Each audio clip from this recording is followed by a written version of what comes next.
Hi, myself Gopal Chakraborty. Today I am going to discuss about Maxwell's equation for electric field and magnetic field. We will also discuss about the physical significance of each Maxwell's equations and also the Maxwell's equation for good conductor, time invariant field and for free space or vacuum. If you have any feedback, you can put your feedback at godphysics6@gmail.com. Maxwell's equations are fundamental equations concerning electromagnetic theory which hold good in relativistic as well as non-relativistic motions of the charges. All the phenomena of electricity and magnetism can be developed by using these four Maxwell's equations. So here the four differential form of Maxwell's equation. You can see here. So the first equation is del dot D equals to rho by epsilon naught, or del dot D equals to rho, where E is the electric field, rho is the charge density, epsilon naught is the permittivity for free space, and D is the displacement current. Second equation, del dot B equals to 0 or del dot H equals to 0. B is the magnetic field induction, H is the magnetic field intensity. Third equation, del cross E equals to minus of del B del T, or del cross E equals to minus of mu naught del H del T. So B equals to mu naught H. Fourth equation, del cross H equals to J plus del D del T, or del cross H equals to sigma E plus epsilon naught del E del T. J is the conduction current density and del D del T is the displacement current density. As J equals to sigma E is the vector form of Ohm's law, so we substituting that value and we will get del cross H equals to sigma E plus epsilon naught del E del T. So these four Maxwell's equations are the basic equation of electromagnetism. Now for free space or vacuum, this equation will change as there is no free charge. So the conductivity is 0, also the charge density rho will be equal to 0. So I will show you the Maxwell's equation for vacuum. So you can see here, these are the four Maxwell's equation for free space or vacuum. In case of time invariant field, the rate of change of displacement vector with respect to time is equals to 0, and also the magnetic field induction, change in magnetic field induction with respect to time will equals to 0. So we will get the Maxwell's equation are as follows. Okay, these are the Maxwell's equation for time invariant field. In case of good conductor, the charge density will be equals to 0 and the rate of change of displacement vector will be equals to 0. So we will get our Maxwell's equation for good conductor are as follows. Now one by one I will discuss the physical significance of each Maxwell's equation. To explain the physical significance of Maxwell's equation, first of all we have to derive up to a certain expression, then we will explain the physical significance of each expression. So here the first equation is del dot E equals to rho by epsilon naught. So first of all we take the volume integral on both sides, then we have to apply the Gauss divergence theorem which changes the volume integral to surface integral, and we will get integration of E dot dH ds equals to q by epsilon naught. So now I will explain the physical significance of this equation. So the Maxwell's first equation states the total normal electric flux through closed surface equals to 1 by epsilon times total charge enclosed by the surface, which represent the Gauss's law for electrostatics. Now this equation also states that it's a steady state equation and it doesn't depend on time. It indicates that the charge density rho is a scalar quantity. This equation also represents that the electric lines of force are not a closed curve. The lines of force originates from the positive charges, which is source, and they terminate in the negative charges, which is sink. So this is the first equation and its physical significance. Now came to the second equation, that is del dot B equals to 0 or del dot H equals to 0. Again we take volume integral in the both sides, then we apply Gauss divergence theorem. So we will get surface integral B dot ds equals to 0, which states that net magnetic flux through any closed surface equals to 0. That means isolated magnetic poles doesn't exist. It always exists in a pair. This equation also represents a steady state equation independent of time, and it means the magnetic flux entering into a volume is equals to the leaving the same. There is no source or sink of magnetic flux in the volume. So this is the physical significance of Maxwell's second equation. Now came to the physical significance of third equation, which is del cross E equals to minus of del B del T. Now first of all, we have to take surface integral in both sides. Then we have to apply Stokes' theorem, and which convert the surface integral to line integral, and we will get integration of E dot dl equals to minus of del del T surface integral of B dot ds. So B dot ds, that is equals to phi, that is flux, magnetic flux. So we will get E equals to minus of del phi del T. This equation signifies that an electric field is produced due to the change of magnetic flux with time. So it's a time varying equation and represent Faraday's laws of electromagnetic induction. The negative side in the right hand side of above equation signifies the truth of Lenz's law. Now this is the Maxwell's last equation, that is del cross H equals to J plus del D del T, where J is the conduction current density and del D del T is the displacement current density. So this is also a time dependent equation. This is the modified form of Ampere's circuital law, and it states that a changing electric field produces a changing magnetic field. Alternate production of electric field and magnetic field leads to the propagation of electromagnetic waves in a medium, and that's the physical significance of our Maxwell fourth equation. So hopefully all of you have understand the basics and the physical significance of Maxwell's equation. Thank you. Hi, I am Gopal Chakraborty. Today I am going to discuss about Ruby laser. You can send me your valuable feedback and review at godphysics6@gmail.com.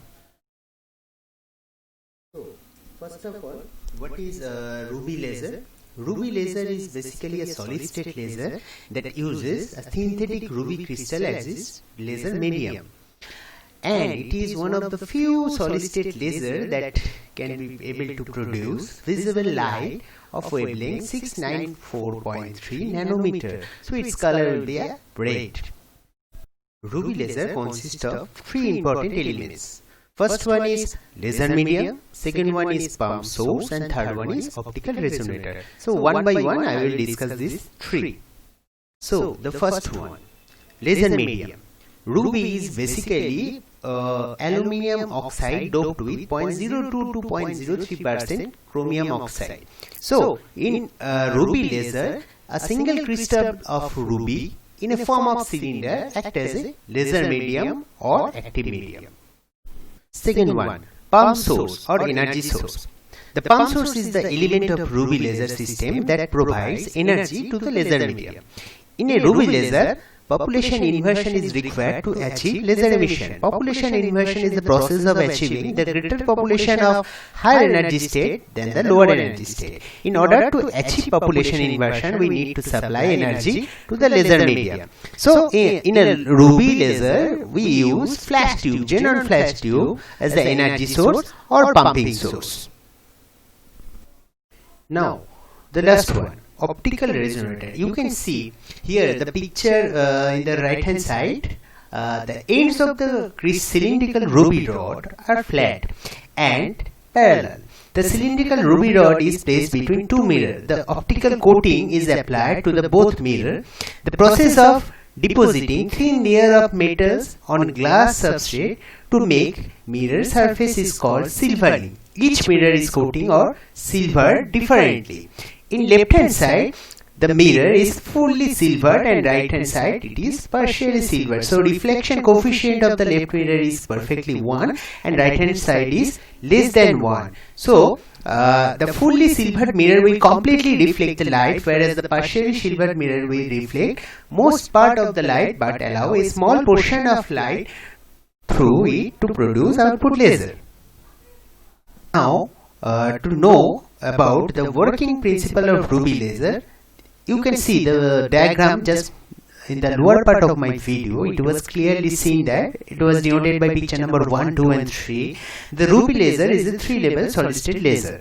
In a ruby laser, optical pumping technique is used to supply energy to the laser medium. Optical pumping is a technique in which light is used as energy source to raise electron from lower energy level to the higher energy level. Consider a ruby laser medium consisting of 3 energy level E1, E2 and E3 as shown in the figure.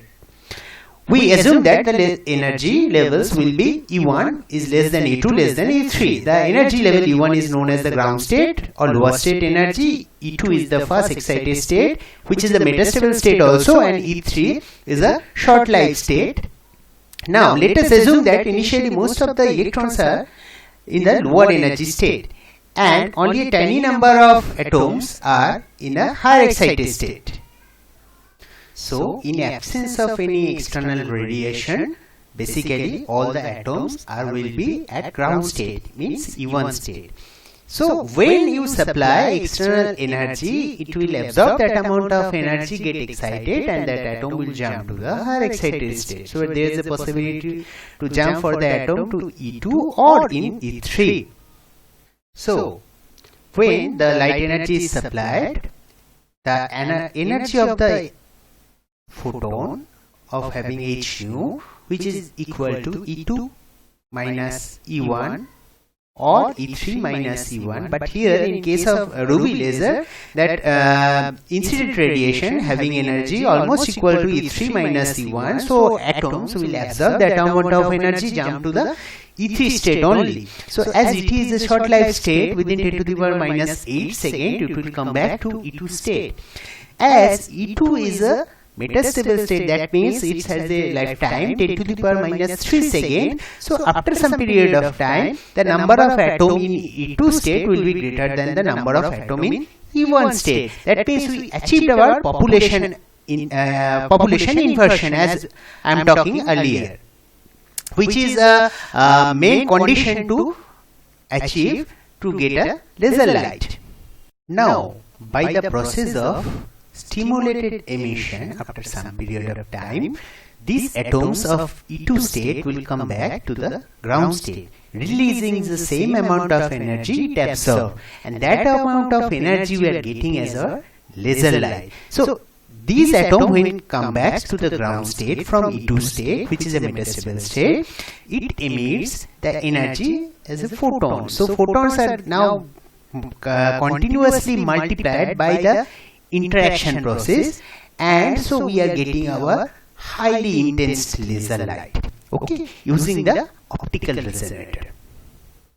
Now you have to know what is the applications of ruby laser. Due to low output power, they are class 1 laser, and so may used as a toy for the children. It can be used in school, college, university for their science lab. It can be used as a decoration piece or artistic display also. What are the advantages of ruby laser? From cost point of view, the ruby laser are economical. Beam diameter of the ruby laser is comparatively less than CO2 gas laser. Output power of ruby laser is not less as in helium neon gas laser. Since the ruby is the solid form, therefore it is no chance of wasting the material of active medium. And also the construction of ruby laser is self-explanatory. So these are the advantages of ruby laser over other laser. There are some disadvantages also. So in ruby laser, no significant stimulated emission occur until at least half of the ground state emission electron has been excited to metastable state. Efficiency of ruby laser is comparatively low. Optical cavity of ruby laser is short as compared to the other laser, which may be considered as a disadvantage. So hopefully all of you are understand what is ruby laser, what is the working principle of ruby laser in this short video, and all of you are also understand that what are the advantage, disadvantage of the ruby laser. So thank you.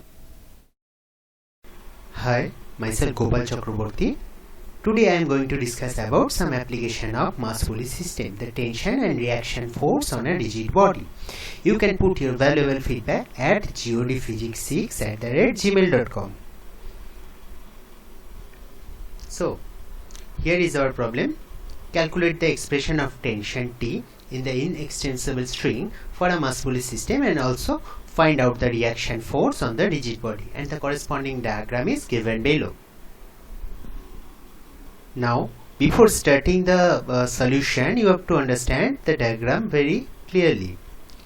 So here is the diagram. You can see that two masses are connected by a inextensible string passes over a pulley.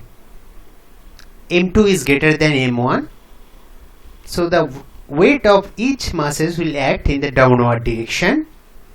As M1 is less than M2, so the motion of the M1 will be in the upward direction and the motion of the M2 will be in the downward direction with the same acceleration, that is A.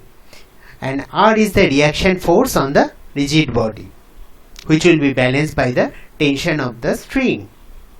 So we have to calculate T, the tension in the inextensible string, and also the reaction force on the rigid body, which is R. Now as the mass M1 is moving in the upward direction, so equation of motion for body M1 is T minus M1G equals to M1A. So the equation of the motion for body M2, which is moving in the downward direction, that is M2G minus T equals to M2A. So first one is equation 1 and second one is equation 2. Adding this equation 1 and 2, we get M2G minus M1G equals to M1A plus M2A.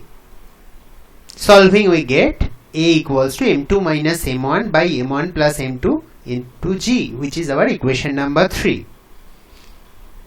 So what is our objective? Our objective is to find out the value of T, the tension. So after getting the value of A, acceleration, from equation 3 we can substitute the value of A from equation 3 to equation 1. So we gradually substitute the value of A in equation 1 and we get, you can see here,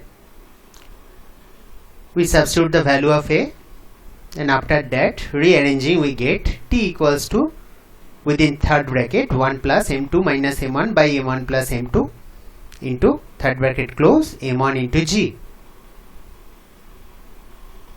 You can see the simplification is done here, which will give you the value of T equals to 2 M1 M2 by M1 plus M2 into G, which is equation number 4. So after getting the value of T, I have already explained you that from the diagram you can also see that the tension T will be balanced by the reaction force R. So R equals to 2T. Now substituting the value of T from equation 4 to equation 3, that will give us the value of reaction force R. So R equals to 4 M1 M2 by M1 plus M2 into G. So I think the solution is understandable and very clear to you now. Thank you. Hi, myself Gopal Chakraborty. Today I am going to discuss about some numerical on simple harmonic motion, liquid in a U-shaped tube which executing simple harmonic motion. So you can give your valuable feedback at godphysics6@gmail.com. Now the question is here. Calculate the time period of the liquid column of height L in a U-tube if it is depressed in one arm by X. Rho is the density of the liquid and A is the cross-sectional area of each arm of the tube, and corresponding diagram is given here. It is clearly visible in my video. So from this diagram, what we are going to find out, actually we have to find out the time period of oscillation of this liquid column. To solve this numerical, first of all you have to understand this diagram very clearly, because you have to know what are the changes that you will get at the time of execution of simple harmonic motion by that liquid in a U-shaped tube. It was clearly visible in my diagram in right hand side. I will describe this in details. You see the diagram. in left hand side it was shown that before application of any external force in the left arm of the U-shaped tube, the height of the liquid column is L. A is the cross-sectional area, rho is the density. So when you apply a force, small amount of force on the left arm of the liquid, it will depress of amount x. So the same amount x it will raised in the right arm. So what will be the total displacement of the liquid? So you see in the right hand side picture, left hand side arm and right hand side arm, the total difference is 2x. So the liquid is displaced of amount 2x. So by this change of height amount 2x of that liquid, the restoring force is generated. That restoring force is coming to act by this change of height 2x of amount of the liquid. So we can write the restoring force equals to the weight of that amount of displaced liquid.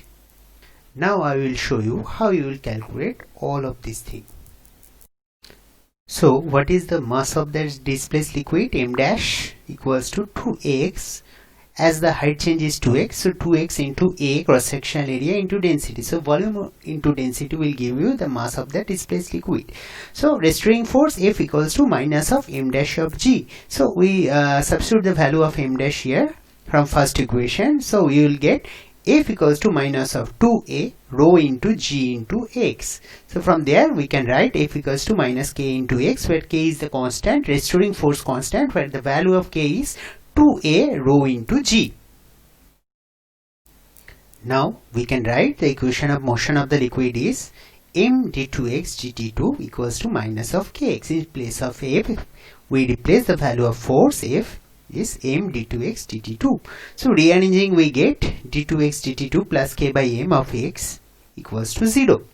So d2x dt2 plus omega square x equals to 0. So here we consider another constant omega square, which is actually natural frequency, angular frequency of oscillation. So omega square is k by m, where k is the restoring force constant and m is the mass of the whole liquid. So now if we substitute the value of k and m from the previous equation, we will get omega square equals to g by L. So omega equals to under root g by L. So the angular frequency of oscillation omega equals to under root g by L, where g is the acceleration due to gravity and L is the height of the liquid column. So from there, as we know, omega equals to 2 pi by t, where t is the time period of oscillation. So we can easily calculate our last equation, last expression of t, time period of oscillation. So t equals to 2 pi by omega, so 2 pi under root L by g. You can see here, the last expression will give you the expression of time period. So our problem is solved, and hope it is well explained. Thank you.